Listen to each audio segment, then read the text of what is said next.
Çayınızın, kahvenizin yanına misafirlerinize ikram edeceğiniz harika bir köme tarhanası yaptım. Hem de glutensiz. Şimdi videoma geçiyorum. Bakalım nasıl yapmışız. Merhaba arkadaşlar. YouTube kanalıma hoş geldiniz. Bugün sizlerle birlikte köme tarhanası yapacağım. Köme tarhanasını glutensiz yapacağım. Glutensiz beslenme yapanlara güzel bir tarif diye düşünüyorum. Yıkadığım üzümleri süzgece alacağım şu şekilde. Üzümleri biraz suda beklettim. Suyunu süzdürdüğüm üzümleri şöyle bir tepsiye boşaltıyorum. Bunlar Tokat'ta çok yapılıyordu arkadaşlar ama benim yaptığım tarifle değil tabii ki. Bunun orijinali içerisine yarmanın incesi konuyor. O şekilde yapılıyor. Üzümleri taneledikten sonra çöplerini çıkaracağım. Bana üzümün suyu lazım. Suyunu süzeceğim çünkü. Üzümleri bu şekilde mıncıkladıktan sonra süzgeçten geçireceğim ve bana suyu lazım. Şöyle mıncıkladığım üzümleri süzgecin üzerine alıyorum. Çekirdeksiz üzüm kullanıyorsanız el blenderıyla da ezebilirsiniz. Böyle daha kolay oluyor tabii.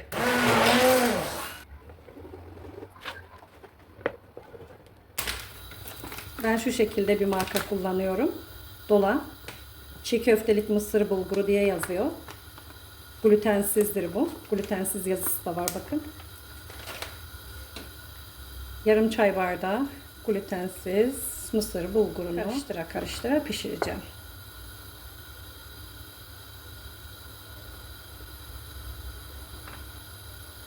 Koyu bir kıvam alana kadar bunu pişiriyoruz.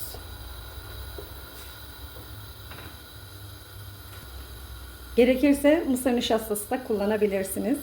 Onu da daha sonrasında göstereceğim. Eğer gerekirse ben de kullanacağım. Koyulaşma durumuna göre bakacağız. 2 kilo çekirdeksiz üzümün suyu var burada. 2 kilo üzüm kullandım.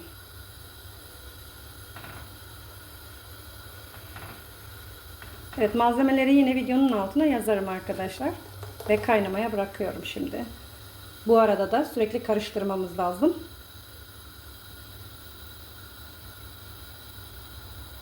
Mısır bulguru dediği bu. Küçük tanecikler dibe yapışmasın diye karıştıra karıştıra pişireceğiz. Tepsimizin her tarafını suyla güzelce ıslattık. Şuraya koyuyorum.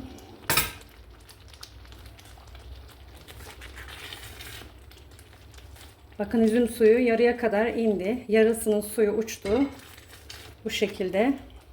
Kıvamına bakmak için içerisindeki bulgurların pişip pişmediğini şöyle alıp tadına bakabilirsiniz. Evet, benimkiler pişmişler. Ama kıvam birazcık yumuşak. Bunun için de şöyle bir kaba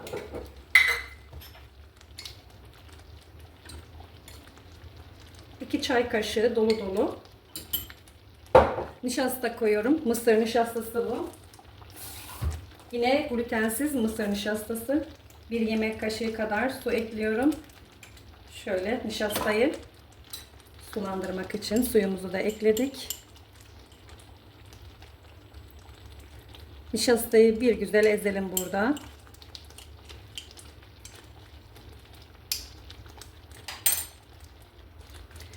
Karışıma nişastayı ekliyorum. Her tarafını hızlıca karıştırıyorum.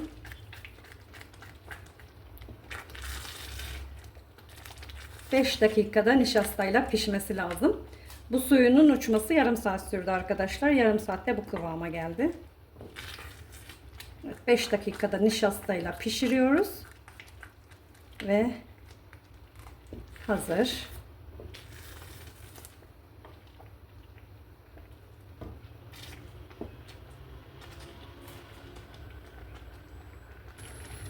Tarhananın kıvamı karıştırırken şu şekilde oluyor bakın.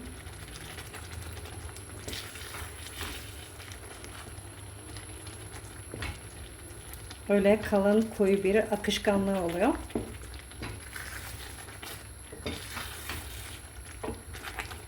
Ben şöyle bir borcam kullanacağım ama biraz büyük gibi gözüme. Onu biraz küçültmek istiyorum. Borcamımı değiştireceğim.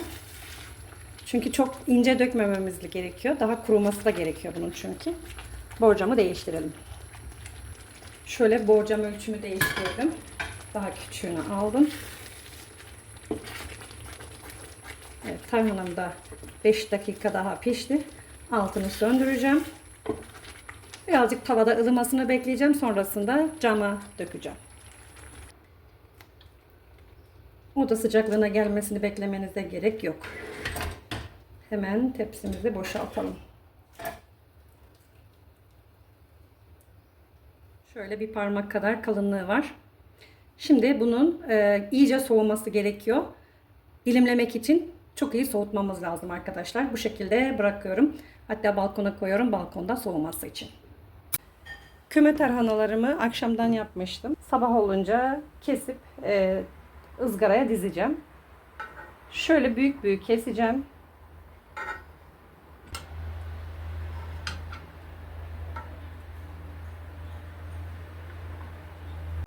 Küme tarhanalarımı bu şekilde koydum. Tepsiden çıkarttığım yüzün tersine koydum. Alt yüzleri biraz daha kuru. Tabii üst yüzleri biraz daha yumuşak. Şöyle. Bu 2 saate kadar üzeri çeker. Üzeri çektikten sonra tül örteceğim üzerine. Çünkü tatlı olduğu için sinekler gelebilir. Tarhanalarım kurumaya başladı. Tarhanalarım günün sonunda. Bakın. Bayağı bir kıvama geldi. Ele alınabiliyor. İki tarafı da kurumaya devam ediyor. Küme tarhanasını ızgaranın üzerine koymuştum ama yine de çevirmek gerekiyor. Bakın bu yüzü güzel kurumuş. Çevirdiğim kısım hafif yumuşak. Yine de şöyle çevirelim. Bugün güneşe koydum. Bir gün gölgede bekledi. Güneşe koydum ve daha hızlı kurumasını sağlayacağım. Küme tarhanalarım kurudu. 3 günde kurudu.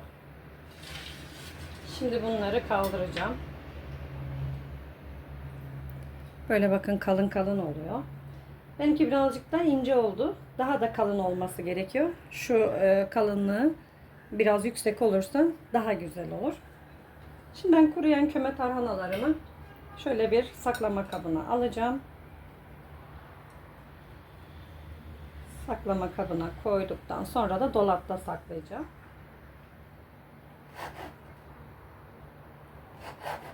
Ben bu şekilde dilimledim. Sizler nasıl isterseniz o şekilde dilimleyebilirsiniz. Evet, benim küme tarhanalarım hazır. Sizler de üzümler bitmeden yapıp dolabınızda bulundurabilirsiniz arkadaşlar. Yapan arkadaşlarıma afiyet olsun. Başka videolarda görüşmek üzere. Hoşça kalın. Sevgiyle yaşamda kalın.